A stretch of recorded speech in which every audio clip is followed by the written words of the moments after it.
Hello, नमस्ते, good morning दोस्तों। मैं हूं आपकी इम्यूनिटी और mental health coach Uma Mahindra. साथ ही हूं एक काउंसलिंग साइकोलॉजिस्ट और वेलनेस ट्रेनर, ख़ास तौर पे 40 प्लस बहनों के लिए। फ्रेंड्स, आज हम लोग कुछ बात करेंगे एक ऐसे टॉपिक पे जिसके ऊपर रिसेंटली हमारी जो मेंबर ऑफ पार्लियामेंट है नॉमिनेटेड श्रीमती सुधा मूर्ति जी ने भी सभी का ध्यान खिंचवाया, और ये है इम्पोर्टेंस ऑफ वैल्यू एजुकेशन। अगर आप में से कुछ लोग मेरे साथ की उम्र के हैं या मेरी बात से ताल्लुक़ रखते हैं तो आप समझ सकते हैं कि कुछ 10 से 20 साल पहले जब हम अपने स्कूल्स में थे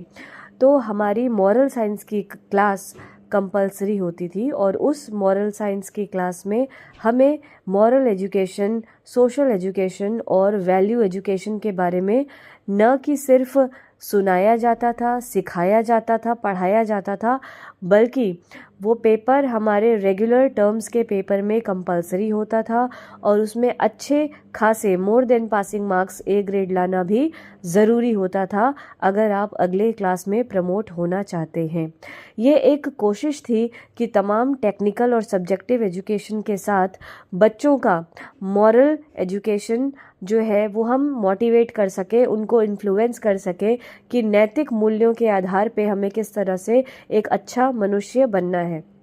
श्रीमती सुधा मूर्ति जी का बयान अगर आपने अभी तक नहीं सुना हो तो एक बार आप फिर से यूट्यूब पे या गूगल पे सर्च करके सुन सकते हैं कि उन्होंने क्या इनपुट्स दिए। कुछ ऐसी ही कोशिश हम काउंसलर्स की और काउंसलिंग साइकोलॉजिस्ट की भी रहती है जब हम किसी भी पर्टिकुलर बच्चे की काउंसलिंग करते हैं, जो कि कई सेशंस और कई महीनों तक भी हो सकती है, क्योंकि नैतिक मूल्य अगर किसी बच्चे के अंदर पूरी तरह से गिर गए हैं तो इसकी कहीं जिम्मेवारी फैमिली की, माता पिता की और उसके आसपास एनवायरनमेंट की ज़रूर होती है। हालांकि स्कूल अभी इस बात से शायद अपने आप को रिलेट नहीं कर पाता है, और इसी वजह से अभी तक वैल्यू एजुकेशन का जो लेवल दिखना चाहिए स्कूल्स में या ऑर्गेनाइजेशन में वो नहीं दिख रहा, और उस सब का परिणाम हम रोज़ रोज़ देख रहे हैं।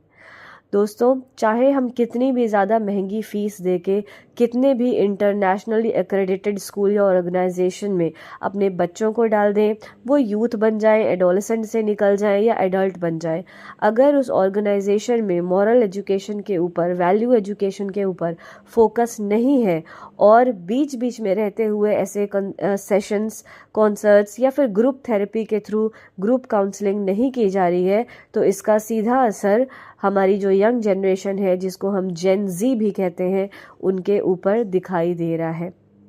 अगर एडल्ट्स ज़्यादा टाइम फ़ोन और स्क्रीन में बिता रहे हैं और ये कहीं ना कहीं उनके काम के लिए ज़रूरी है, और अगर आपके आसपास में बच्चे हैं तो आपको उन बच्चों को भी कुछ इस तरह से एंगेज रखना है और उनको उनकी जिम्मेदारियां समझाना है। अगर बच्चे साथ में रह के बात को नहीं समझते हैं तो आपको बच्चों का कुछ अलग इंतज़ाम भी करना पड़ेगा।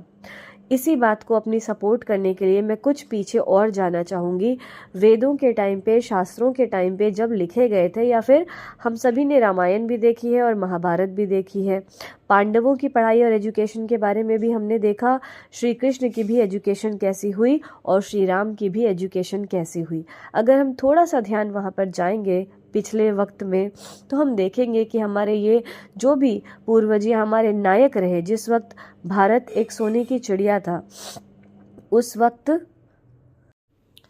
तो दोस्तों जिस टाइम पे श्री कृष्ण, श्री राम या फिर और भी कोई हमारे महानायक जैसे चंद्रगुप्त मौर्य वगैरह, या जो भी जिन्होंने अपने पॉजिटिव तरीके से शासन करके बाद में हमें दिखाया, अगर हम उनके बाल्यकाल को जाके देखें तो हम देखेंगे कि करीब 8 साल की उम्र में ही उनको अपने घर से, महलों से दूर, माता पिता से और ये तमाम जो राजपाट था, इस सब से दूर उन्हें गुरुकुल एजुकेशन लेने के लिए ही भेजा जाता था। और वहाँ पे जो एजुकेशन उनको मिलती थी उसमें सिर्फ ये जो कॉपी किताब की पढ़ाई है या सब्जेक्टिव पढ़ाई है या अलग अलग सब्जेक्ट्स की नॉलेज है, सिर्फ वही नहीं दी जाती थी। पॉलिटिकल साइंस, जिसको कि हम समाज शास्त्र कहते हैं, उसके बारे में अच्छी नॉलेज दी जाती थी। कैसे मनुष्य को समाज में रह के एक जिम्मेदार व्यक्ति का रोल निभाना है, ये भी सिखाया जाता था। परिवार में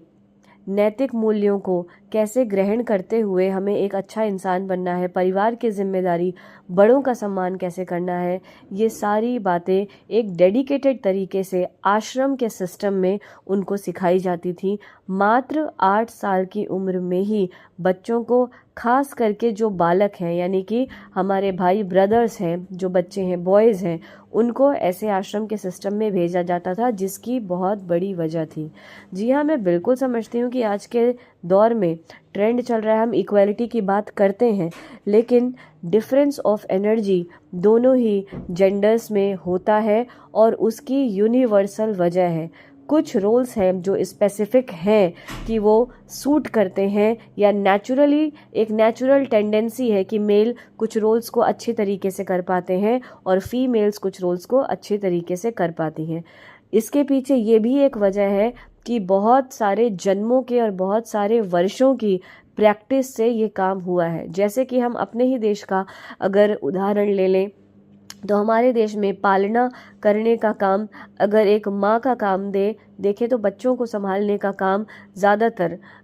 औरतों के जिम्मेवारी दे दी जाती है। हालांकि अब हम लोग एक मॉडर्न परिवेश में रहते हैं और यहाँ पे एक पिता की भी उतनी ही जिम्मेदारी है और रिस्पॉन्सिबिलिटी भी शेयर करना पिता की भी जिम्मेदारी है। लेकिन इस बात का एक बैलेंस बनाते हुए हमें अपने बच्चों को मॉरल एजुकेशन देनी है। तो अगर आप अपने घर में ही इस तरह का सिस्टम, इस तरह का आश्रम का छोटा सा कॉन्सेप्ट अप्लाई कर सकते हैं, जहाँ पे बच्चों को ये सारी मॉरल और वैल्यू एजुकेशन दी जा सके। अगर घर में नहीं तो आप जिस भी समाज में, कॉलोनी में रहते हैं, सोसाइटी में रहते हैं, वहाँ पे अगर आपके पहचान में कोई ऐसा शिक्षक है जो कि स्पिरिचुअली बेस्ड है, जो खुद एक स्पिरिचुअल टीचर है और बच्चों के अंदर ये तमाम तरह की नॉलेज का एमलगमेशन करके, कंबाइन करके, फ्यूजन करके उनको ऐसी शिक्षा दे सके जिसमें मॉरल और वैल्यू एजुकेशन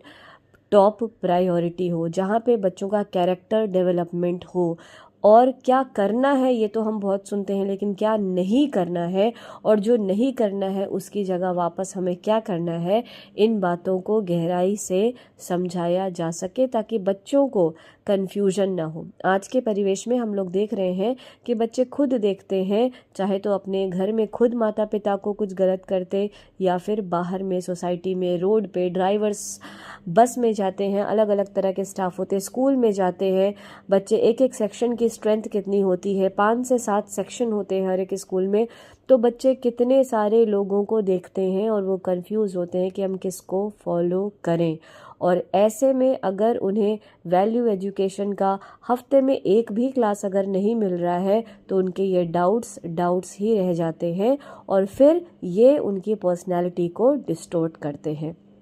तो फ्रेंड्स, आप सभी से मेरी रिक्वेस्ट है, आप एडल्ट होने का वेट ना करें बच्चों का कि उसके बाद उनको पर्सनालिटी डेवलपमेंट की क्लासेस में भेजें, जहां आपको अच्छे और ज़्यादा पैसे भी देने पड़ सकते हैं। आज ही इसके बारे में चिंतन करें, अपने आसपास देखें कि आप अगर ग्रुप में नहीं तो इंडिविजुअली, और इंडिविजुअली नहीं तो ग्रुप में, कैसे आपको अपने बच्चे का पर्सनालिटी डेवलपमेंट, कैरेक्टर डेवलपमेंट करना है और कैसे आपको अपने बच्चे को मॉरल और वैल्यू एजुकेशन देनी है। कौन है आपके आसपास में एक ऐसा शिक्षक, एक ऐसा ट्रेनर, मोटिवेटर या फिर सोशल एजुकेटर जो कि स्पिरिचुअली इंक्लाइंड हो, जिसको खुद अध्यात्म की नॉलेज हो, जो तमाम इन सब्जेक्ट्स के ऊपर एक राय बनाता हुआ, जो उसने काफ़ी टाइम से कायम की, जिसकी वजह से उसको खुद को सक्सेस मिल रही है, वो इंसान आपके बच्चों के लिए कुछ ऐसे प्रोग्राम्स डिज़ाइन कर सके। और अगर आपको अपने आसपास में, लोकेलिटी में कोई ऐसा नहीं मिलता है तो मैं आप सबसे रिक्वेस्ट करूँगी, मेरे इस चैनल को सब्सक्राइब करना बिल्कुल ना भूलें। मैं आपको एक व्हाट्सएप ग्रुप का लिंक भी दे सकती हूँ, या फिर मेरा डायरेक्ट कॉन्टैक्ट नंबर जिससे आप अपॉइंटमेंट बुक कर सकते हैं, कॉल करके जानकारी ले सकते हैं। हमारी टीम आपको जवाब देगी। व्हाट्सएप नंबर कवर पेज पे, बैनर पे आपको मिल जाएगा। आप मुझसे डायरेक्टली जुड़ सकते हैं उस नंबर के थ्रू, अगर आप इस तरह के कुछ ऑनलाइन क्लासेस करना चाहते हैं अपने बच्चे के लिए इंडिविजुअली, या फिर अपनी सोसाइटी और कम्युनिटी के लिए अगर आप चाहते हैं कि एक बड़े लेवल पे हफ्ते में 1 दिन 2 दिन इस तरह की क्लासेस करवाई जाए, कुछ उसी से रिलेटेड एक्टिविटी करवाई जाए, कुछ वर्कशॉप करवाई जाए, तो भी आप मुझसे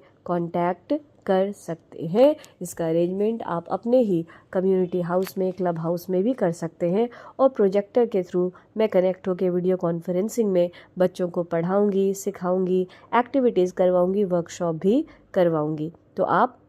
अपने लेवल पे, अपने सोसाइटी की जो भी प्रेसिडेंट हो, आपके जो भी अरेंजमेंट्स हैं, उन सब से, अथॉरिटीज़ से बात करके फिर आप मुझे कांटेक्ट कर सकते हैं। आप सभी का दिन बहुत ही शुभ हो। आप सभी जीवन में आगे बढ़े, अपने नैतिक मूल्यों को कभी भी ना छोड़ें और हर समस्या का समाधान है, बस शांति बनाए रखें और अपने अंदर झांकें। समय है कि इस समय हम अपने अंतर जगत की यात्रा करें। पहले स्वयं को समझें, उसके बाद ही हम किसी अन्य को कोई सजेशन दे सकते हैं। सभी का शुक्रिया। Thank you. ओम शांति।